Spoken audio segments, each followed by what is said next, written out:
this meeting to order. This is a meeting of the Subcommittee for Pilot Program Implementation. The pilot program, of course, related to incorporating climate information into the environmental review process. Thanks to everyone for participating today. And I'd like to start by asking our new chair, Chair Daubenberger, to introduce herself.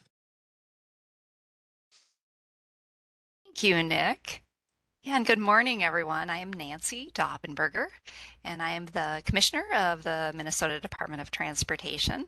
That was a temporary appointment back in March after our Commissioner, Margaret Anderson Kelleher, left to take on the Public Works Director role at the City of Minneapolis.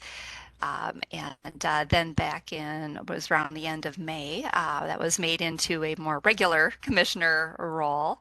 And I will say, though, I've really appreciated the work of the EQB. And as previously serving as MnDOT's Deputy Commissioner and Chief Engineer, I was able to sit in for Margaret when she was not able to participate in EQB meetings. And so I've gotten to know the work of the board and appreciate it, and now very much also appreciate the work of this subcommittee on the pilot project. So very interested to hear updates today. I'll just be listening in. So thanks for inviting me. And again, I'm looking forward to serving as your new EQB chair.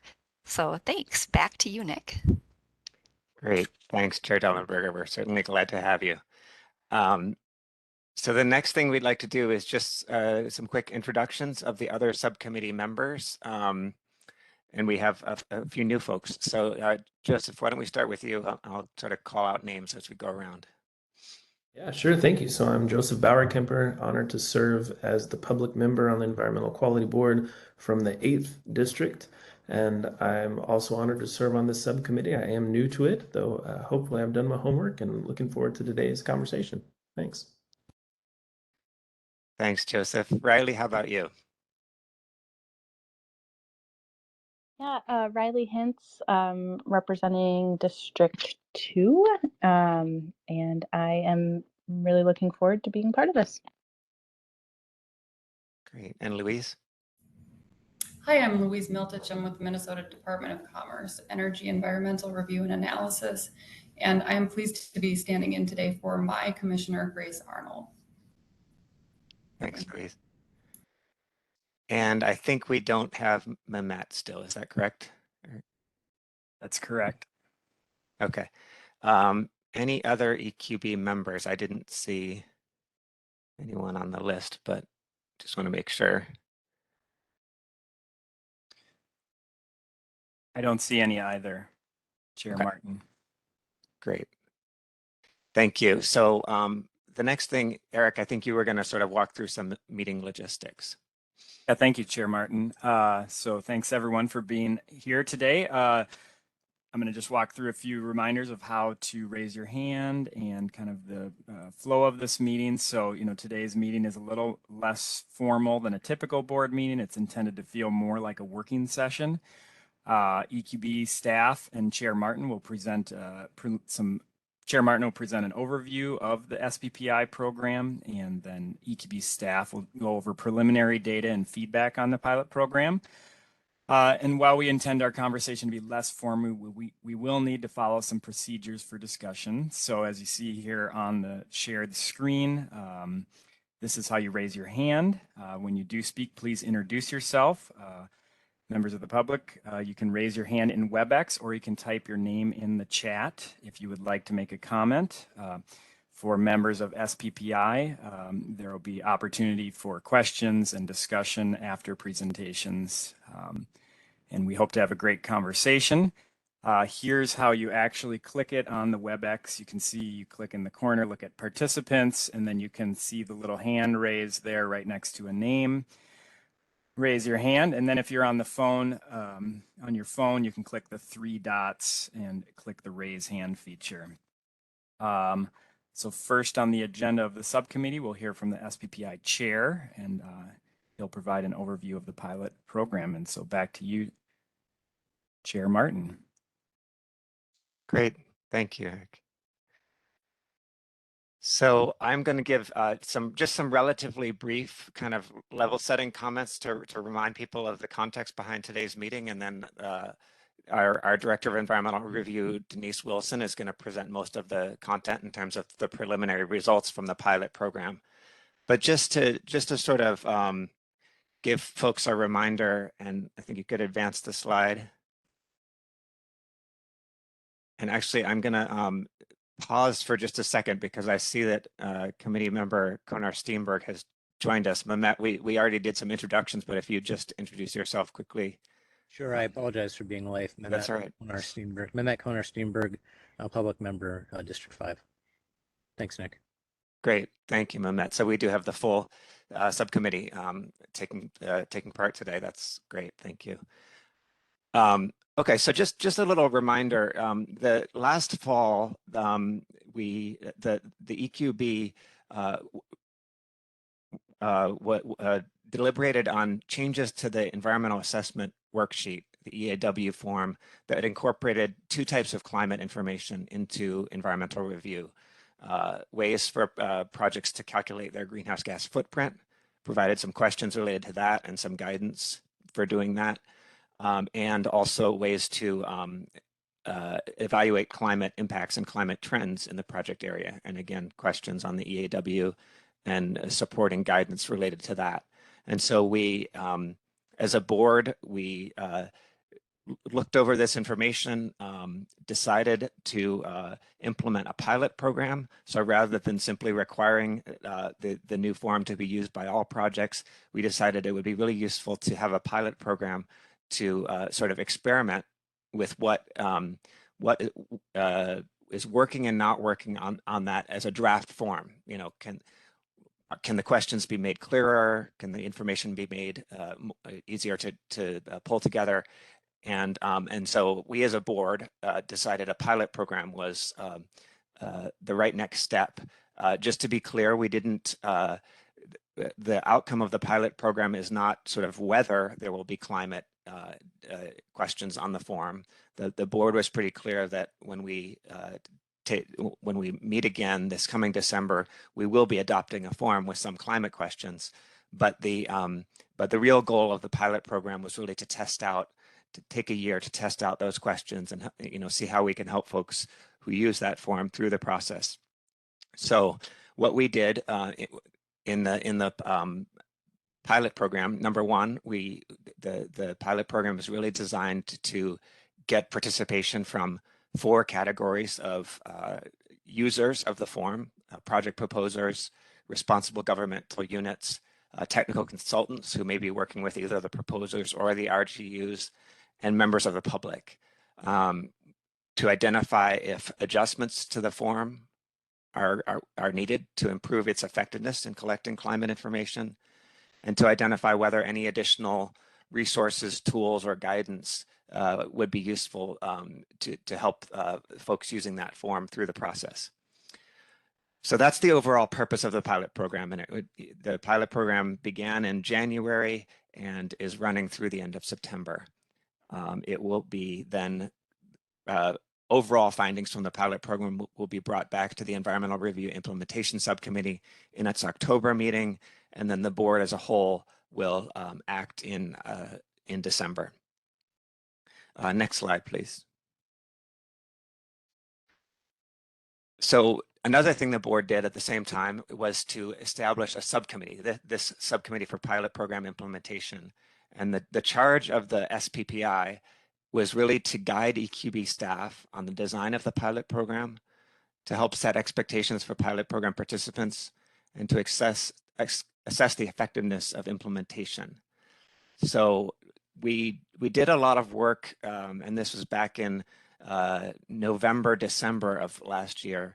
We did a lot of work on pilot program design, which had to do with questions of how are we going to get, a broad representation across the state and across different types of entities that use the environmental review assessment worksheet, as well as how are we going to design metrics for effectiveness and efficiency within this pilot program.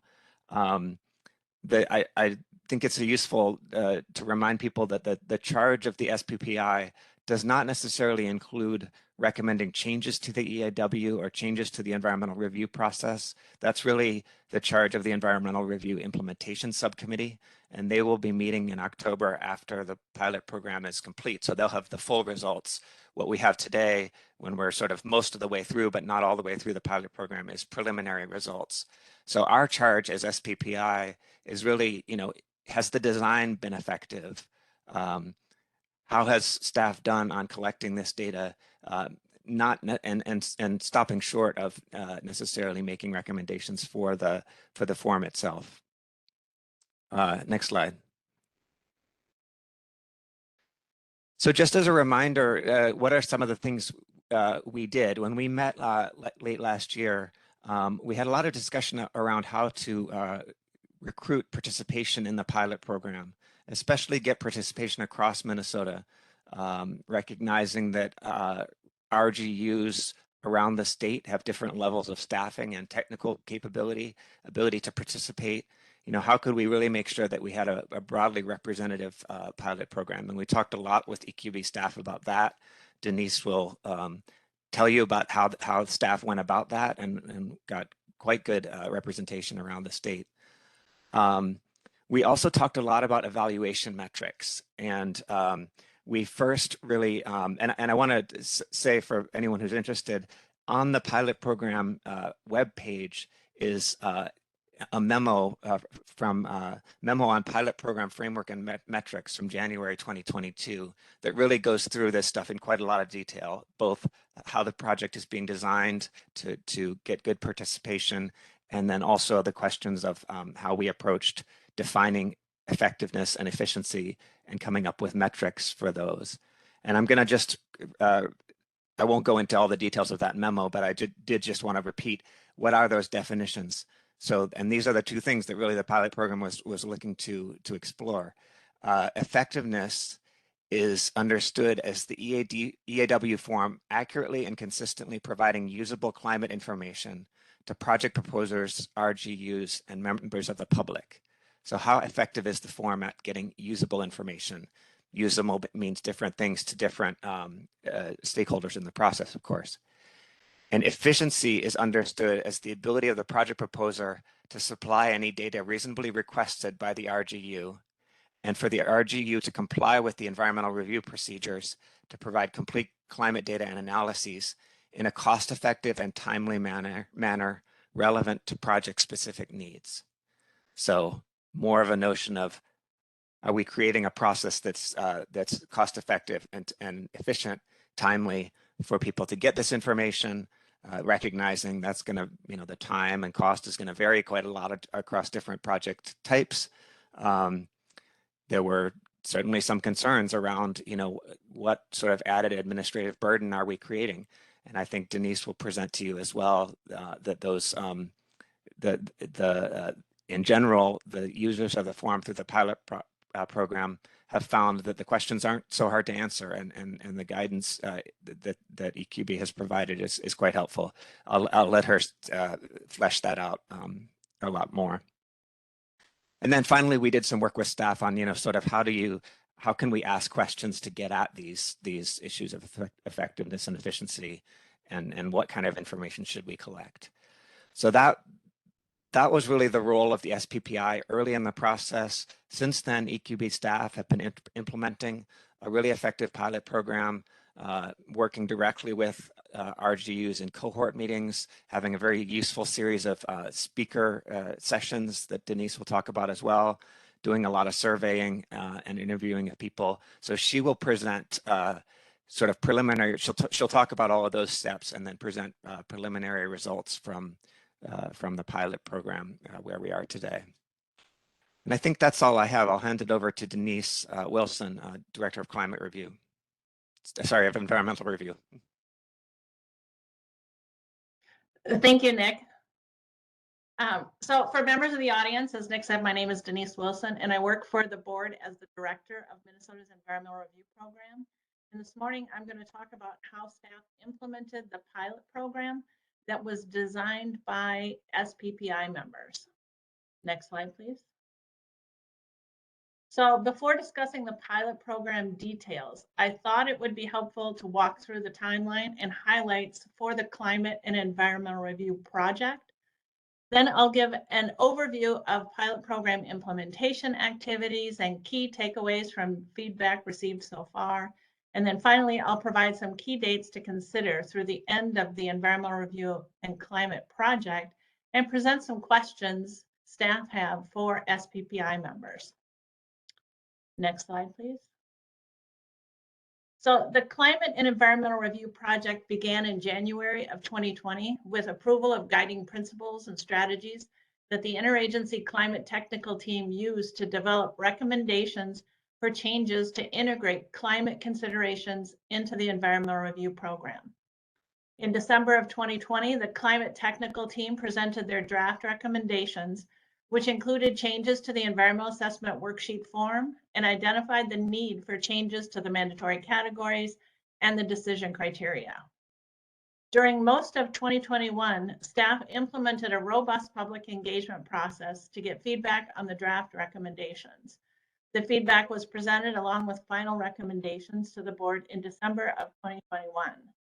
During this meeting, board members voted to implement a pilot program to get feedback on the proposed changes to the EAW form and convene this subcommittee to oversee implementation of the pilot program. Since January of this year, staff have been implementing the pilot program that includes a recruitment strategy, support activities for members of the public and registered participants, as well as a process for gathering and considering feedback. Next slide, please. As part of the pilot program design, staff developed and implemented a targeted recruitment and outreach strategy. From January through July, EQB staff published 38 pilot program registration announcements in the EQB Monitor newsletter, going out to 4,308 subscribers. Staff also reached out to 102 local government agencies in Greater Minnesota that submitted an EAW sometime in the last few years to encourage their participation. The EQB email lists were also used to send out recruitment notices. And by recruitment, that generally means that we reached out to those government agencies, made sure they were aware of the opportunity to participate in the program, and gave more information, more specifics about the purpose and the expectations for their participation. And so during the April Environmental Review Implementation Subcommittee meeting, there was some discussion about project notices that did not use the draft revised EAW form. In response, EQB staff reached out to registered responsible governmental units, or RGUs, prepared those environmental documents and did not use the draft revised EAW form, and learned that those projects were already underway and shifting forms at that point would have caused a delay. In addition, staff reached out to encourage participation for those RGUs submitting notices, that were not registered, and learned that the RGUs were aware of the opportunity to participate in the program, but chose not to register. Next slide, please. Not all registered participants had active projects during the pilot program. In total, 35 state and local government agencies committed to using the draft revised EAW form if they had a project proposed during the pilot program. 34 technical consulting firms were committed to encouraging their clients to use the draft revised form. There was broad representation from Greater Minnesota among registered participants in the pilot program. Next slide, please. To provide support for anyone interested in the pilot program, staff implemented a speaker series that was open to the public. From February through June, EQB staff hosted a monthly speaker series that included speakers with expertise in available greenhouse gas calculators, climate resources, and climate assessment tools, with perspectives from an environmental advocate that reviews environmental assessment worksheets and considers the climate information included on the EAW form, and also included a panel of legal experts that discussed their considerations when developing administrative records of decisions based on information included on the EAW form. Next slide, please. To provide support for registered participants, staff hosted an invitation-only cohort meetings, or staff hosted invitation-only cohort meetings. From February through June, after the speaker session, the responsible governmental units and technical consultants had the opportunity to attend these cohort meetings that were designed to allow participants to ask more detailed questions of speakers, to share information with each other about their experiences using the draft revised EAW form, and to request speakers for future topics. Next slide, please. Pilot program metrics were developed to establish a basis for board members and EQB staff to determine effectiveness of climate information and efficiency for providing the climate included on the draft revised EAW form, as well as assessing the pilot program design. These metrics will help board members consider feedback on the changes included on the draft revised EAW form. Feedback was primarily submitted through surveys that were sent out after project notices were published in the EQB Monitor and available on the EQB project webpage. While we hope to gather a robust set of information, we recognized going into the pilot program that there were limitations to the amount and type of information we could have. The information collected will not answer all questions. Much of the information collected is qualitative and based on who volunteers to participate, as well as who responds to the surveys. Next slide, please. I can share some early preliminary results of feedback received to date. However, a more complete assessment of feedback will be presented to the Environmental Review Implementation Subcommittee in October, after the pilot program concludes on September 30th. Next slide, please. As of August 29th, there were 12 environmental assessment worksheets and one AUAR, Alternative Urban Area-Wide Review, that used the draft revised EAW form. The AUAR process uses the form to scope the review for their more broad review. Surveys were sent to RGUs, project proposers, and technical consultants if they were identified for each of the projects. After receiving the record of decision, surveys were sent to any member of the public that submitted a comment on that EAW. A survey was also available on the EQB webpage for any member of the public that reviewed an EAW but did not submit a comment, and notices were included of the availability of that that survey in the EQB Monitor publication, the EQB Monitor newsletter. And so here are the response rates from each of these groups. So for the state RGUs, we received 83% of the surveys that we received responses back. From the local RGUs, it was 43%, technical consultants, 43%, project proposers, only 23%, EAW commenters were 28%, and we had 6 people take the survey that was included on the EQB webpage. Next slide, please. Here's a summary of some of the key takeaways from those surveys. So we noticed some challenges with the feedback that we received. So there are few projects using the draft revised form. So 72 project notices total were included in the EQB Monitor, but only 13 of those projects used the draft revised EAW form. Out of 53 projects that were submitted by local RGUs, 7 included projects using the draft revised EAW form. And for state RGUs, 6 out of their 19 projects used the draft revised EAW form.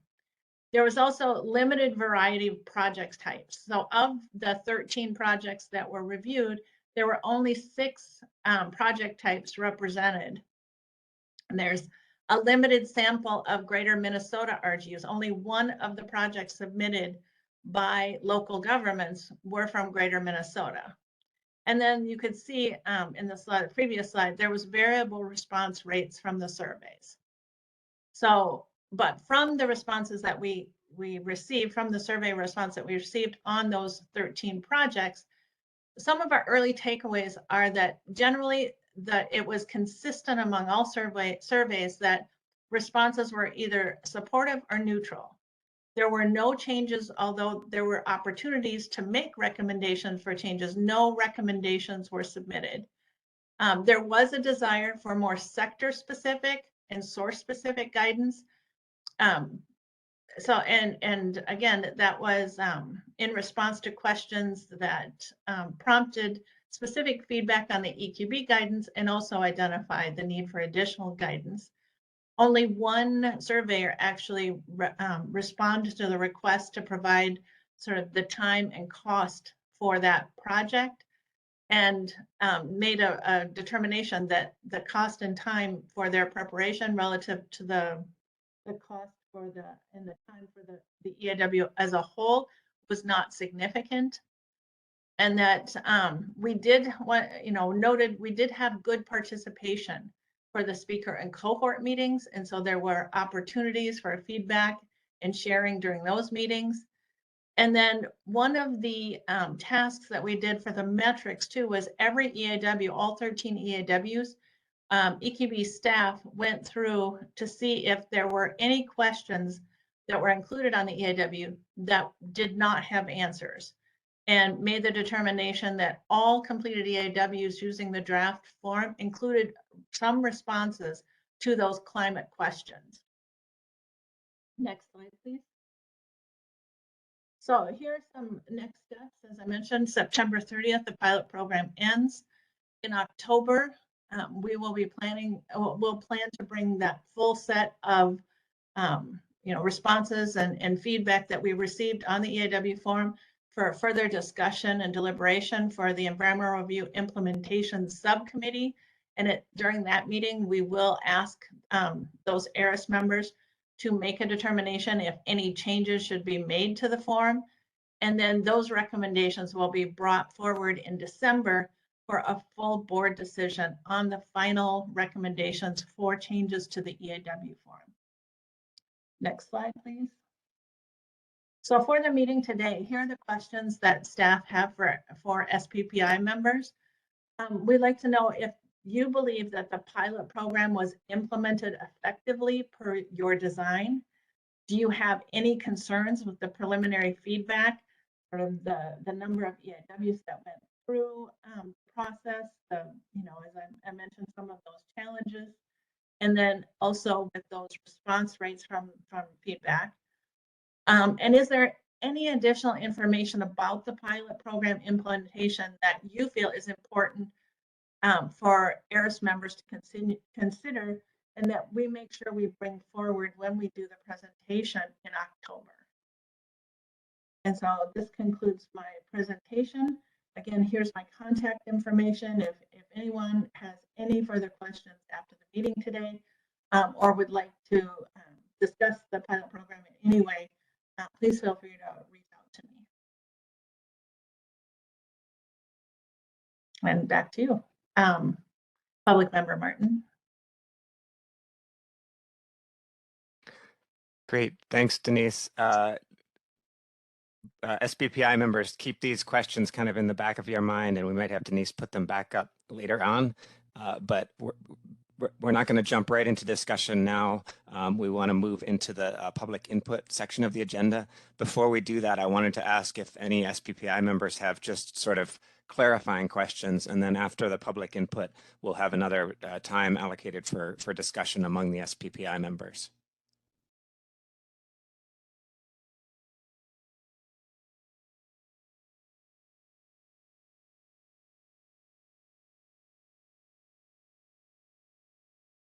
Okay, hearing no clarifying questions, I think we can move, if I'm following things right here, Eric, I think we can move into public input. That's correct, Public Member Martin.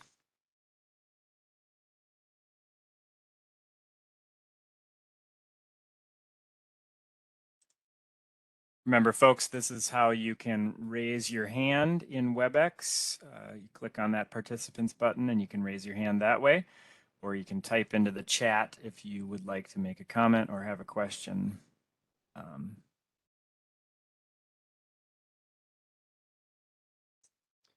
Not seeing any right now. I don't believe anyone came in person to the PCA offices.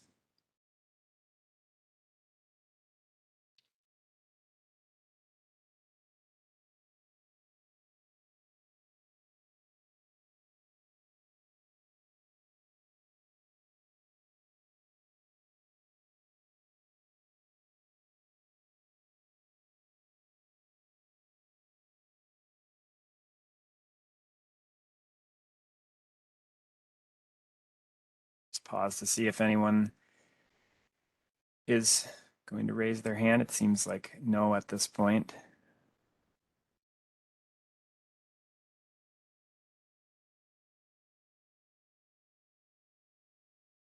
you have any issues with raising your hand, please just add it into the chat.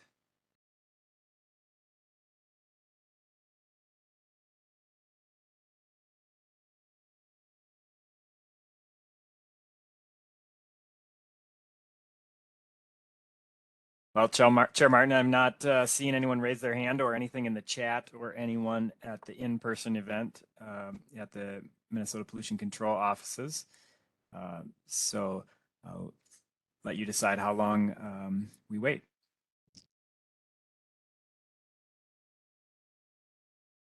Okay, sort of last call for public input here. If not, we will move into the subcommittee discussion part of the agenda.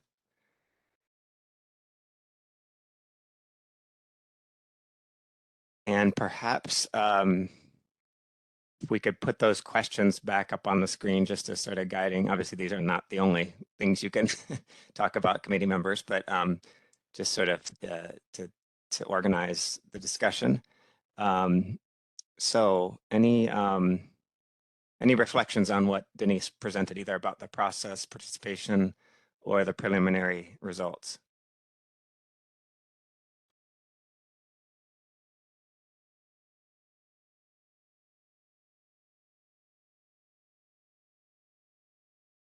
Member Kunner-Steenberg, go ahead. Thank you. And thank you, Denise, for that always cogent presentation. Just a quick question. I was struck by the what seemed like a relatively low number of state agency participants. And I guess I had expected a more robust turnout on that particular line. Do you have any thoughts about whether that is a smaller than expected number and what might account for that? Thank you. Thank you, Public Member Conner-Steenberg. If you, Eric, can you go back to the slide with the results? So, oh, no, there we go. Actually, can you go one more? So, again, during this period, there were a total of 19 projects noticed by state agencies, and so 6 of those had the W form. And checking in with those state RGUs, the projects that did not use the draft revised form were already underway. And so that would have caused a delay in the project. But from the time that the pilot program started, any new projects that came through during that time period were included in the, did use the draft revised form. Great, thank you. That helps. Appreciate it.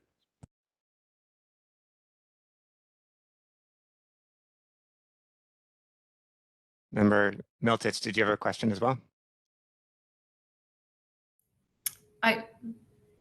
Chair Martin, I did not, but as long as you've called on me, I do have a couple of reflections. Great. Thank you.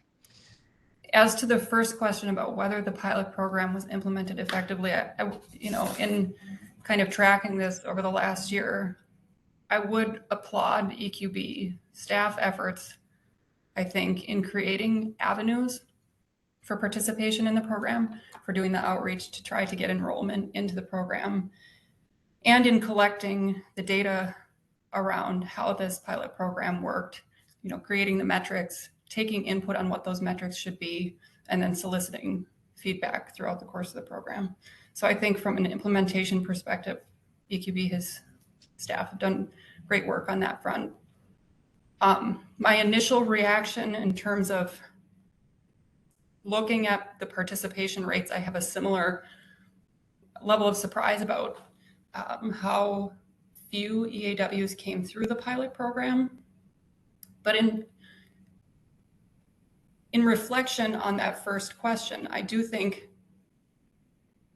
the staff did a great job of soliciting feedback, and I would have more concerns if there had been negative feedback, if there had been issues raised with the form, concerns about the time and expense of implementing the form and those kinds of things in the feedback that EQB staff received. And I think that we're not seeing that. And if there were concerns like that, I would expect through this fairly robust effort that EQB staff has made, those would have been daylighted in this process. So that gives me some confidence.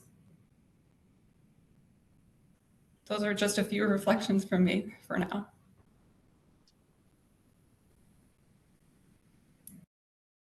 Thank you.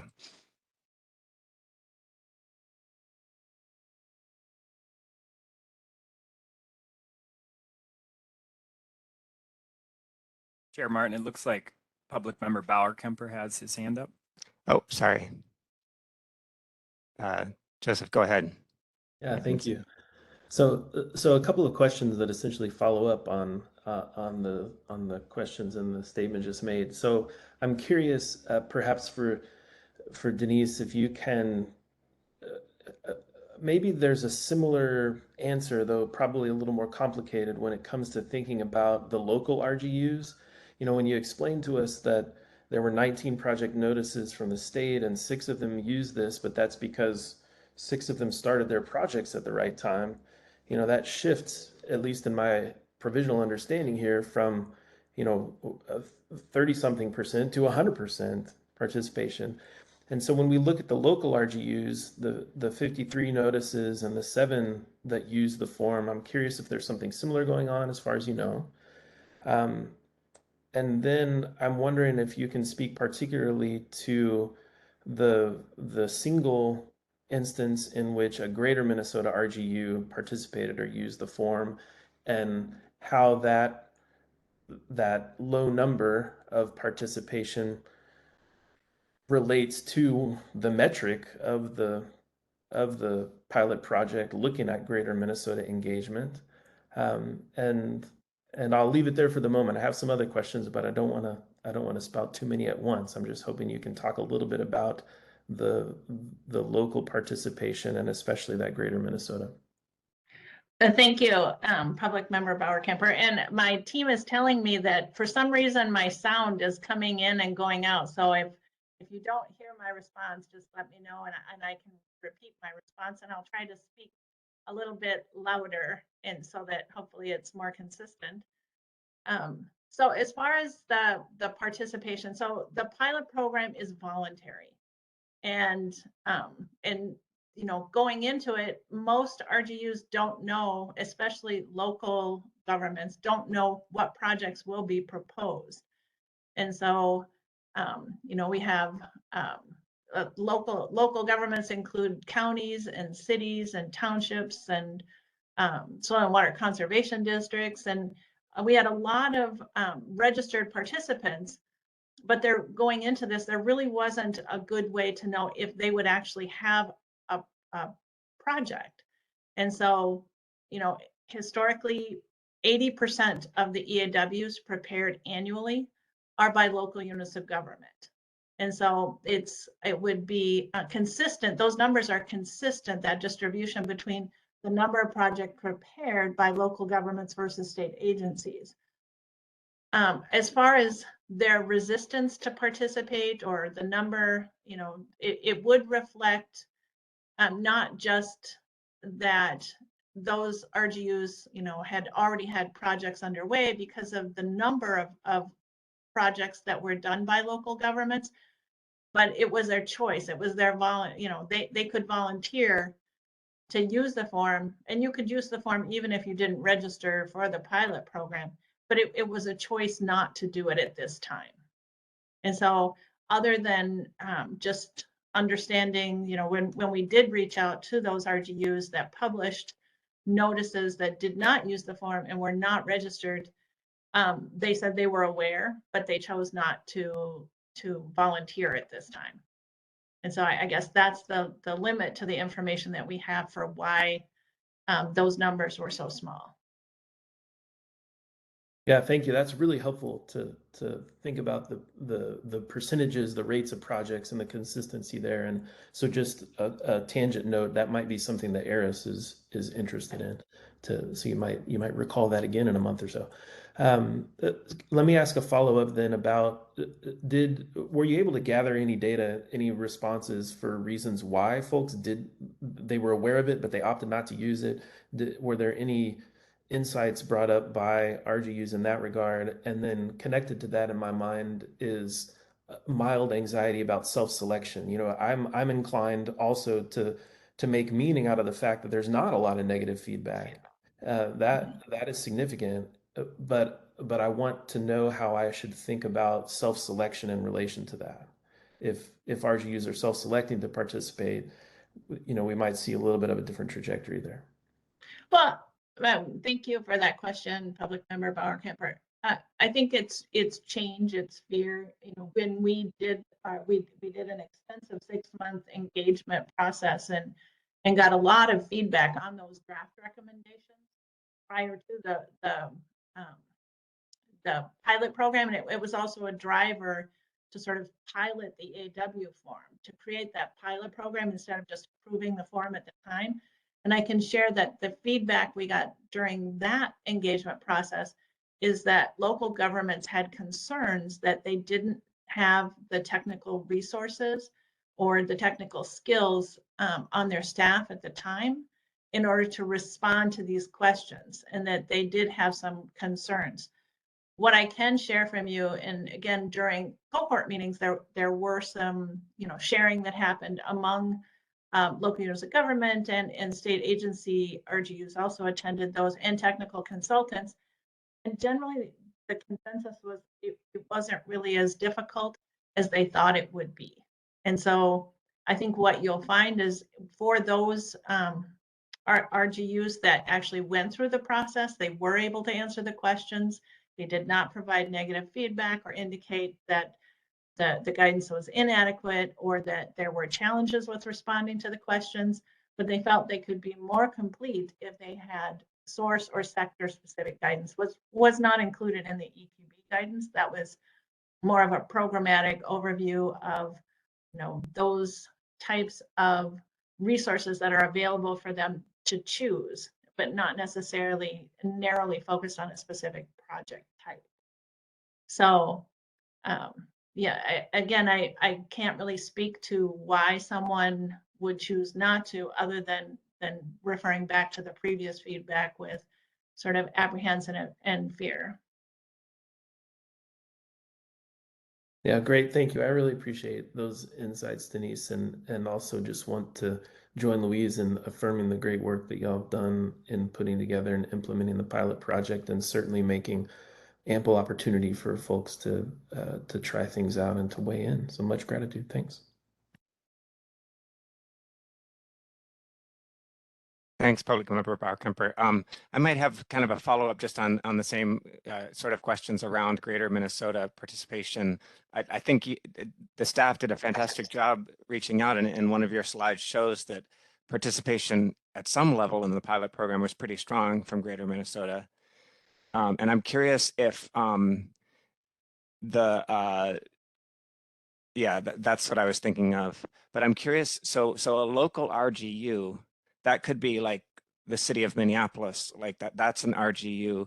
But if we take out the metro RGUs and we were trying to focus just on the local RGUs that represent Greater Minnesota, like what is the, you know, for local RGUs overall, there were 53 projects and 7 that used it, but maybe there weren't a large number. Have you kind of dug into the data to that level, Denise, to be able to say, you know, what's the, of the non-metro local RGUs that got a project, what, you know, what is the one that did it represent?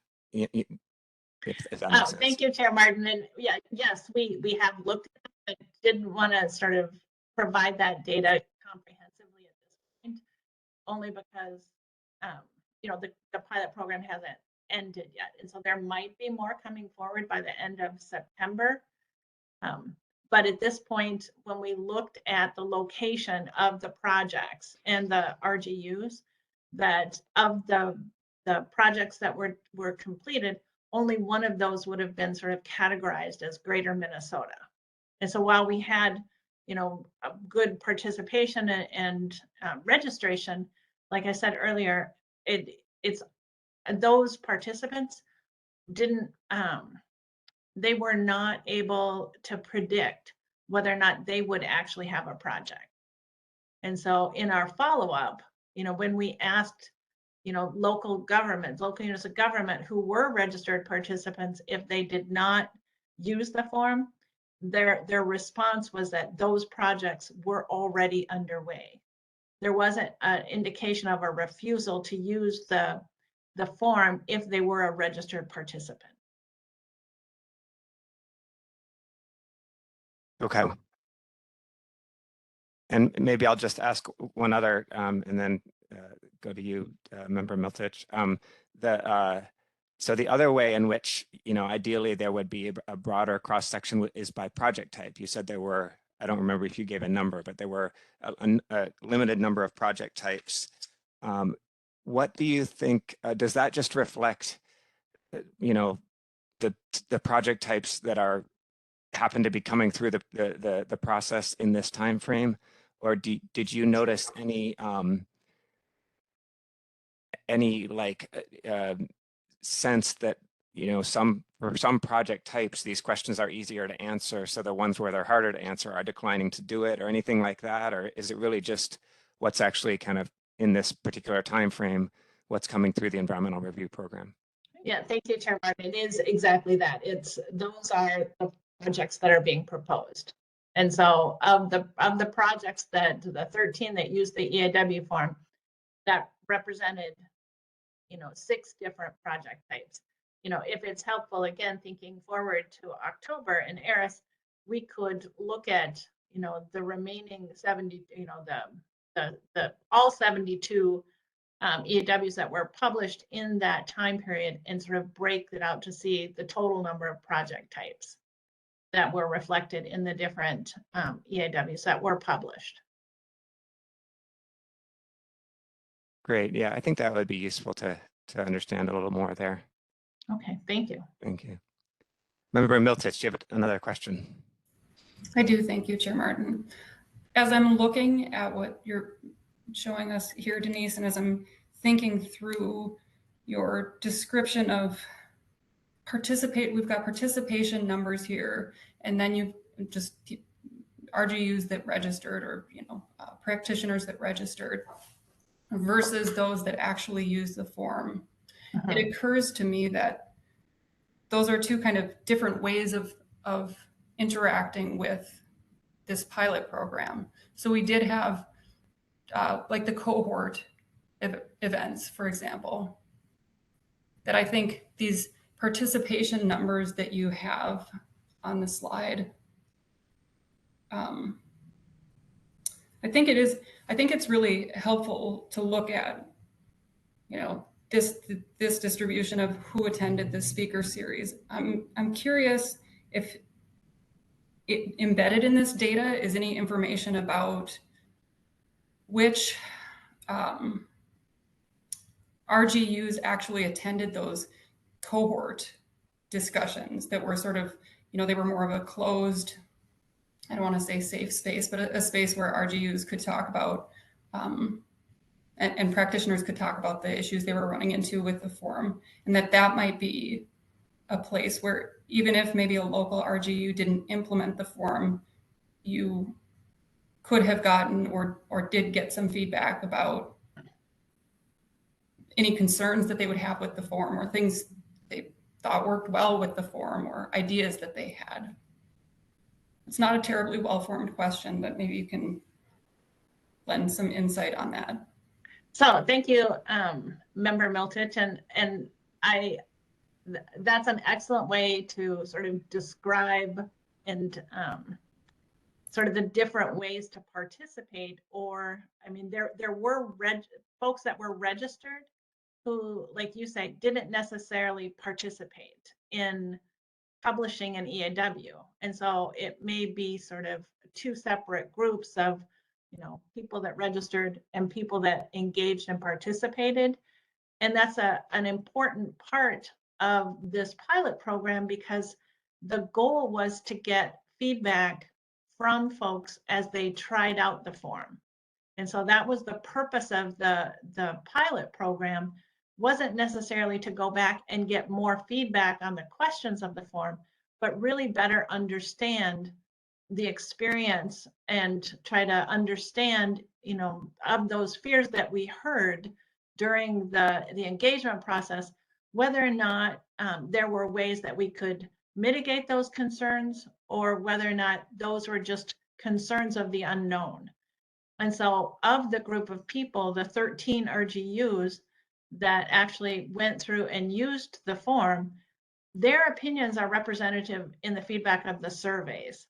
And so that's the kind of feedback that would be helpful in the decision making. But we do know that there were folks beyond those who had projects that were committed to better understanding and engaging on this topic.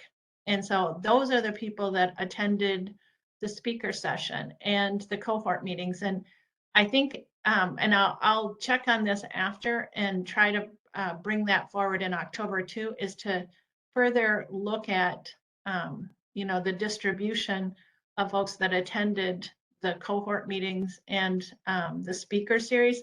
Like here, we've broken it down into the, state RGUs. 31% of the 163 attendees for the cohort meetings were local RGUs. And so they did attend the meetings, they did engage, and they did share on their experiences. And that was a source of feedback, but we didn't necessarily document that and reflect that in sort of the same way we did with the surveys. And I will share that during those cohort meetings, again, we did not hear folks say that it was too difficult, that it wasn't possible, or that it was too timely or costly to do.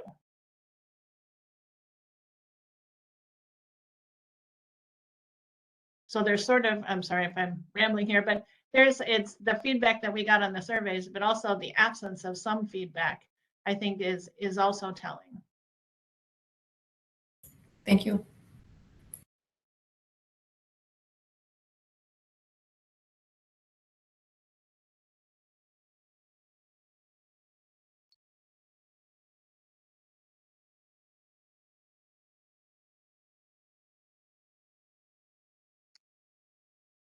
Any other questions or discussion from SBPI members?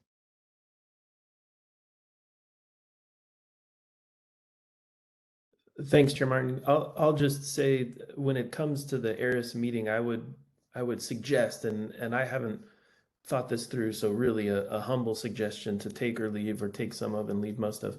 But it sounds like ARIS might be interested in some of the basic numbers as far as projects that were already started and weren't in a position to use the draft form. Those numbers as a subset of the larger set of projects that are considered. It's illuminating for me to think about how that changes my understanding of the data. So I want to reiterate that might be useful information for ARIS. I think it also might be useful to present kind of the different versions of participation, right? The registration, the participation in the cohort, and the filing of the EAW form. I think looking at all of that information at once is probably useful to get a better sense, especially when it comes to Greater Minnesota. engagement. And so I would consider putting together a kind of synthesis slide so that, you know, I'm looking at 3 different slides or trying to imagine 3 different slides right now and just putting that information readily side by side to get a sense of participation and the different modes of participation all at once might be useful for that group. Thank you, Public Member Bauerkemper. That's very helpful.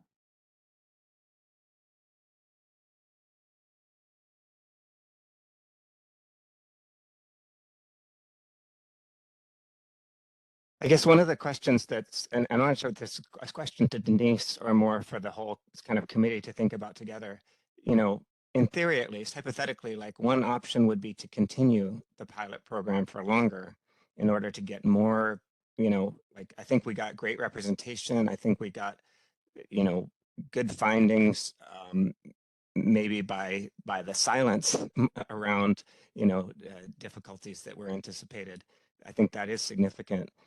You could, I suppose, continue the pilot program to try to get more project types represented, more Greater Minnesota participation.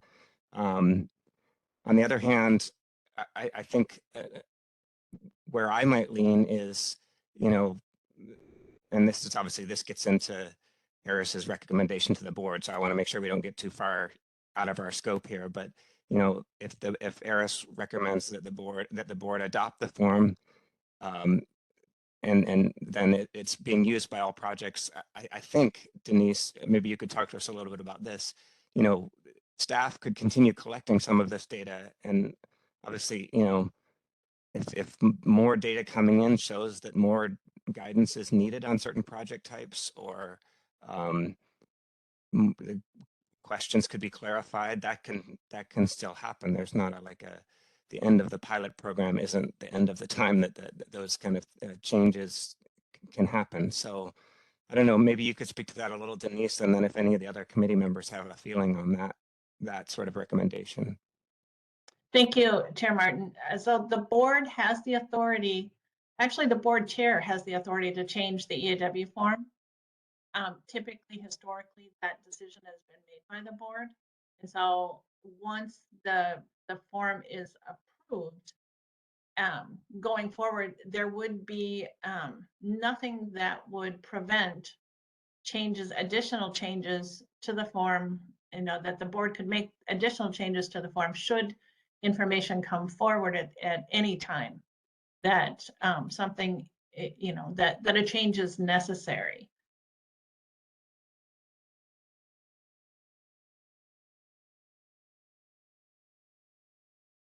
And what do you think about the part of the question of like staff continuing to collect this kind of data, even if the form is finalized in December? Do you think that would be useful? Oh, thank you, Chair Martin. Absolutely. You know, there isn't anything that would prevent us from moving forward with that option as well.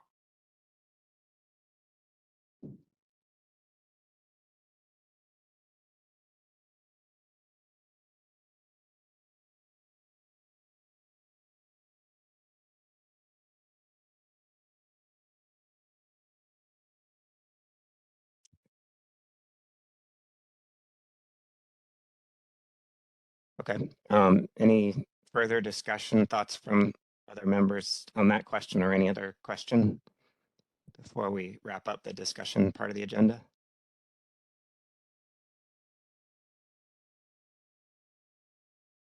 Chair Martin, it looks like board member Riley Main has her hand up. Riley Hintz, I think. Yeah, sorry. Sorry. This is misleading. board member Riley Hintz. A couple just general comments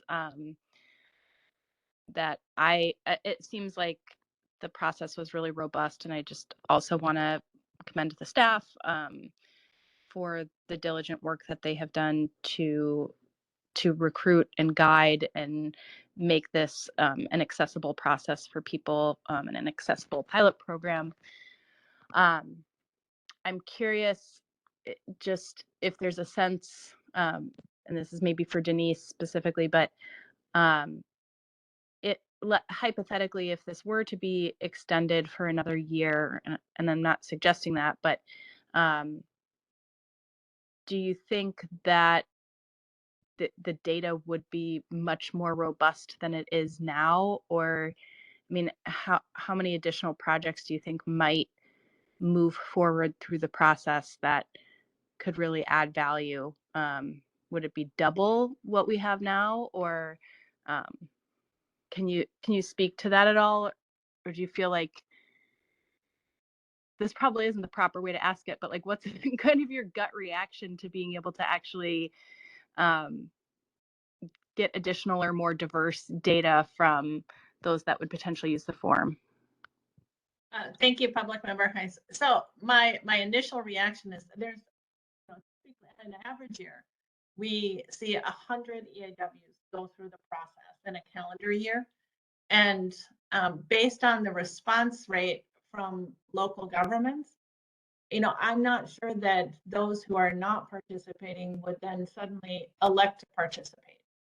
And so if you look at the percentage of projects that went through versus the percentage, that use the form, it was pretty low. And so I think actually approving the form and having everyone use the form would provide more opportunities for people to have the experience and then share that information.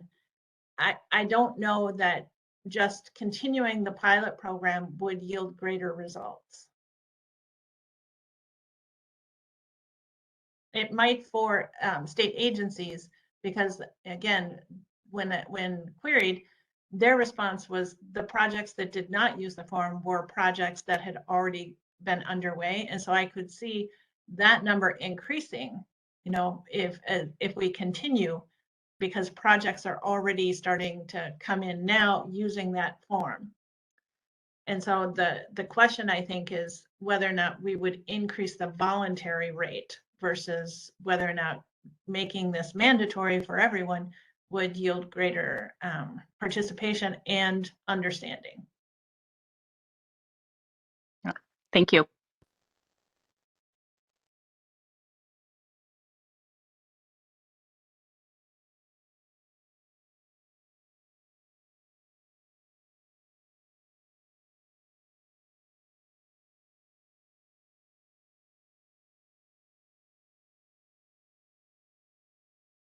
Go ahead, Public Member Bauer-Kemper.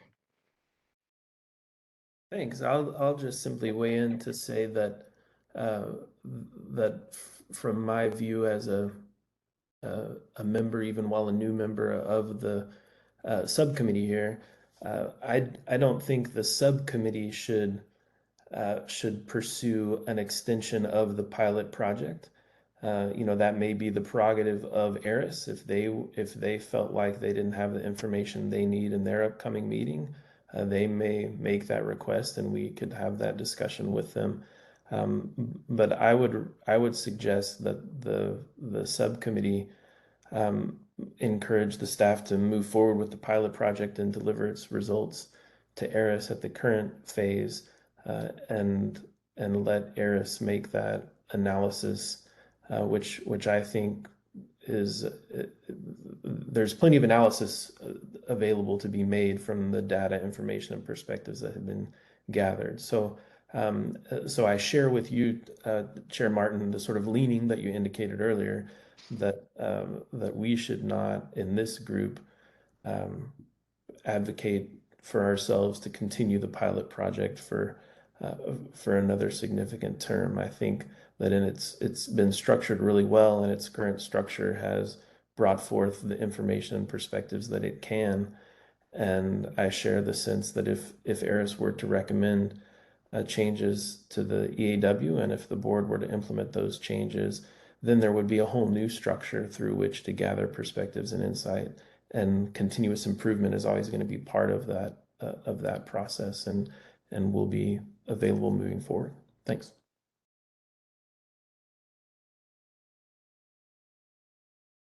Yeah, thanks for that. That very clearly stated, and I think my leaning is in the same direction as you said.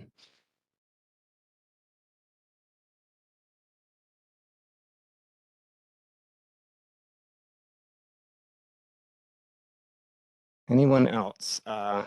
Mehmet, want to give you a chance in case you have anything to add, but obviously no worries if not. Thank you. No, I've been listening along, and I feel like things are going in the right direction. I guess I'd be concerned about anything that might result, obviously, in delaying or kicking out any of the time.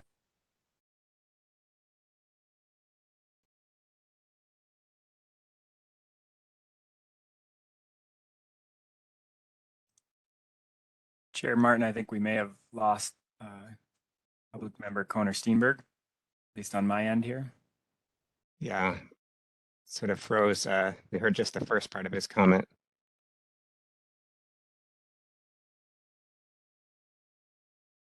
Mehmet, can you try again with your video off? Or can you still hear us?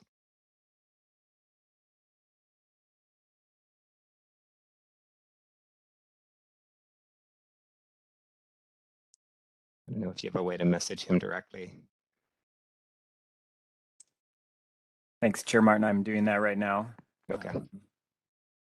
Not getting any response yet, but we will track this down.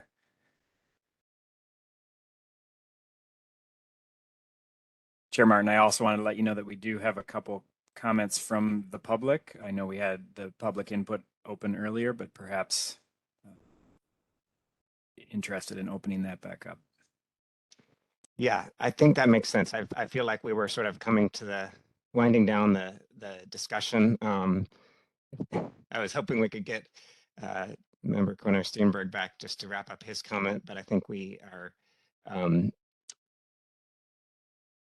evolving toward a end of that part of the agenda, and I think that we can reopen public comment. There are a couple of people who have put in the chat that they'd be interested in speaking. So is this an appropriate time to go back to that? And unless you've heard anything back, Eric, from that. Chair Martin, I have not yet. Okay. We're seeing if we can text him directly too. Looks like now he's fully dropped off, so perhaps he'll join again. We could come back to him. Yes. Okay. Well, let's go. We have at least a couple of public commenters. Is that Katrina or who's? I'm not sure who's running that part. If you could invite Thanks, them. Chair Martin. I can call on them. It looks like, I believe first we have Amelia Vose. I think if you would like to unmute. Share EQB. There we go. It looks like you're unmuted. Great. Thanks so much. Thank you, Chair Martin and members of the committee. This is Amelia Voss. I'm an attorney at Minnesota Center for Environmental Advocacy.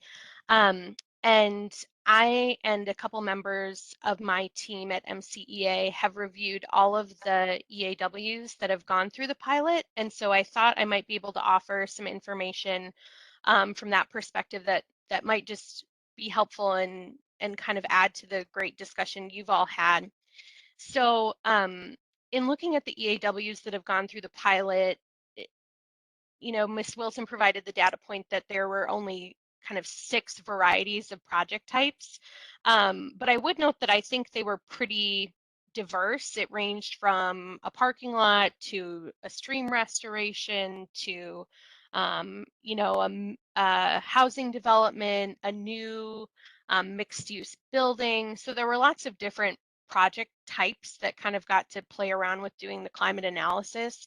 And it personally doesn't surprise me as somebody who looks at EAWs quite a bit that there were only 6 varieties. I went back and actually looked at a slide I think that was given at an ARIS meeting a couple years ago, and it was presenting data from 2018 about the quantity and the types of EAWs that had gone through environmental review in the year 2018, and there were only 13 different types of projects in that year. So having 6 in the pilot doesn't surprise me too much. And I also just wanted to really highlight and maybe echo and appreciate what Member Bauer-Kemper said about kind of a useful data point being perhaps the participation, and this is also for Member Miltich as well, the participation from the greater Minnesota RGUs being an important data point as opposed to how many actually had a project go through the pilot, because I think, as Ms. Wilson noted, those local RGUs may only have a project, once every couple of years. Especially, I think the one local RGU or Greater Minnesota RGU that had a project was the city of Eagle Lake, which is down in the area of the state that I'm from, population 3,000. So they might not have a project, that's big enough to go through environmental review every year. It might be, every 4 years or so. It doesn't surprise me that there aren't a greater number of projects going through in Greater Minnesota, just because, if you have a small municipality, they just often don't have projects that go through environmental review that often. So I think looking at the participation from Greater Minnesota in the cohort is really a useful data point. And to be honest, I'm quite surprised at the participation from Greater Minnesota and really pleased to see that. I think that is a testament to the work that Ms. Wilson and her team have done, and I think is a success of the pilot. And I just wanted to say in closing that I agree with the discussion about, whether there's utility in a longer pilot or whether there's really more data to be gleaned there. I agree with what Ms. Wilson said, that the municipalities that aren't participating probably aren't going to participate. Many of them just, have limited small city staff, and I don't think it's within their bandwidth. And so I don't think that we're going to get really a body of results that is offering a lot more information than we have now. And certainly, that information can be gleaned if the form is just used by everyone. So in closing, just I offer that up in case that context is helpful. But I do think that we've had a good variety of projects in the pilot and good participation from Greater Minnesota, even if they haven't actually had projects with EAWs that have happened during this period of the pilot. Thank you very much.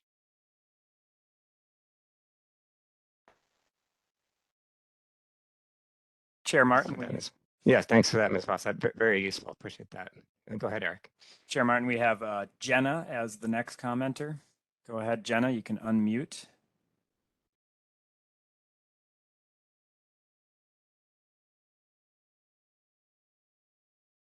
Go ahead, Jenna. See that you're unmuted, but I'm not hearing you. There we go. Can hear you. You can now. hear me now? Yep. Thank you. Great. Thank you. I apologize if this isn't the correct venue. I was having some technical difficulties and I don't know if I signed in correctly.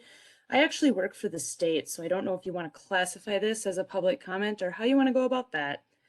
But I did want to point out that I think the EQB should consider sending a general surveys to the RGUs out again at the end of the pilot here, because as we've been discussing, not every RGU is able to public notice an EAW with this information during that 9-month time frame, even if they were working on an EAW on that draft form.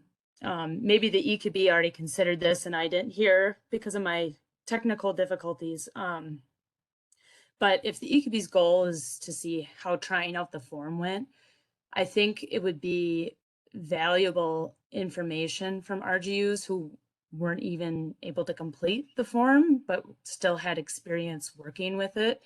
And I would think their comments might be a bit different than RGUs who were able to get their forms out on public notice.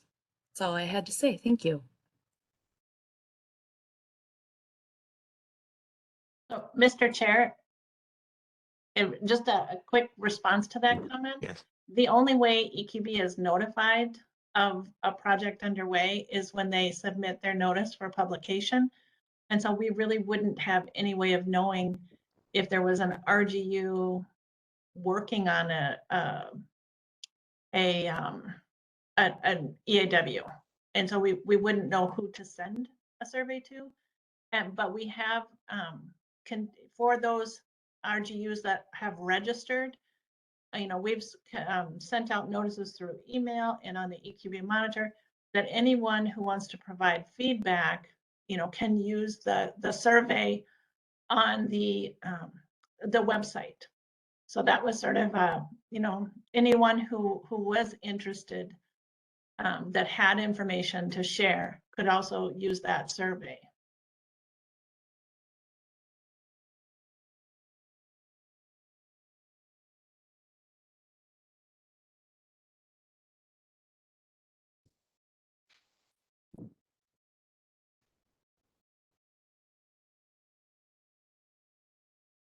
Chair Martin, I don't see any other commenters at this time. Okay. Last call for any other public comment. Just give folks just another minute here. And I don't see that member Konar Steenberg has been able to rejoin either. Is that right? That's correct. I do not see him yet. Okay.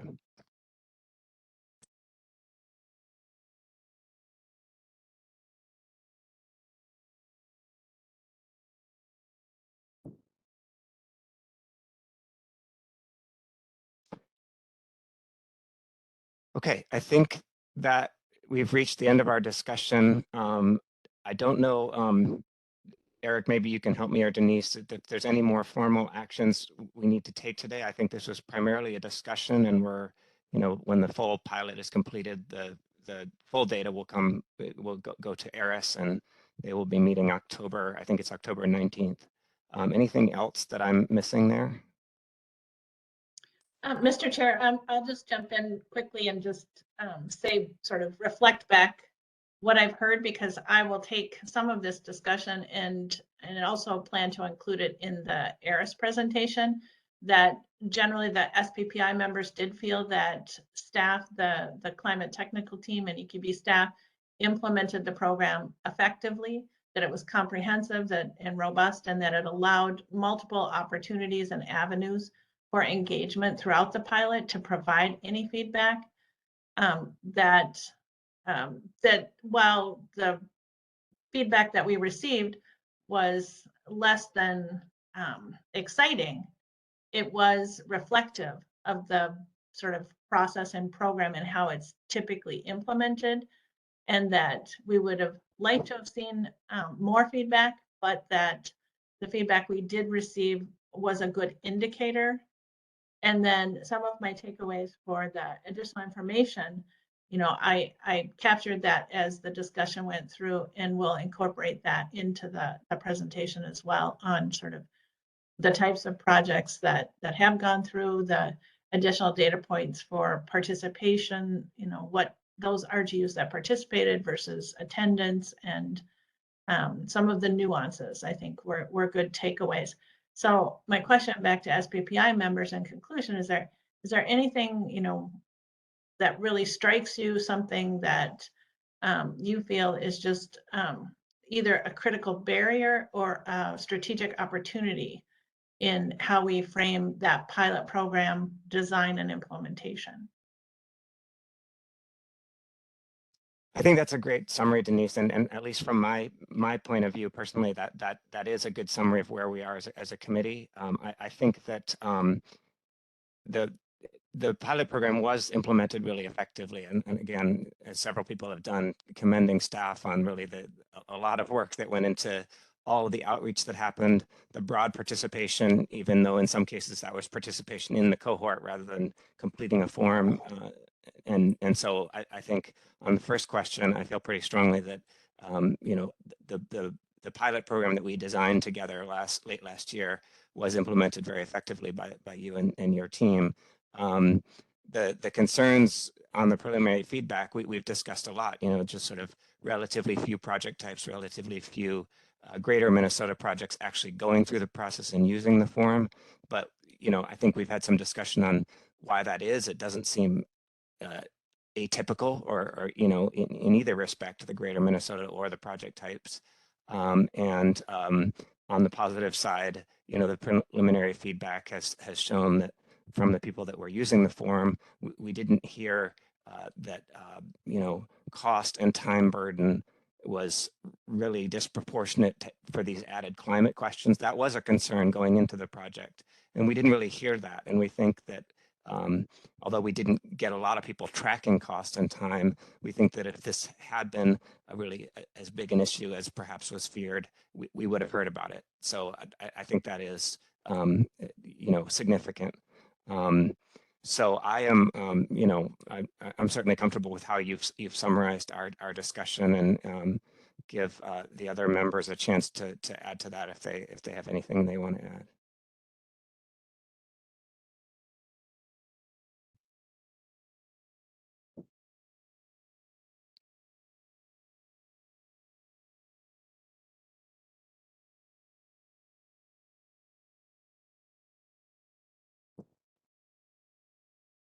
Okay.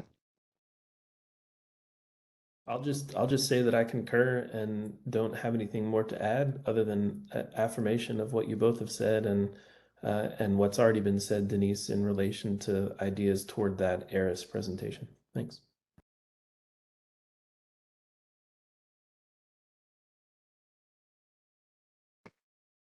All right. I think we've covered our agenda, and we can move toward adjournment. Is there anything else, Eric, or Chair Daubenberger, if you wanted to say anything else here at the end of the meeting before we adjourn?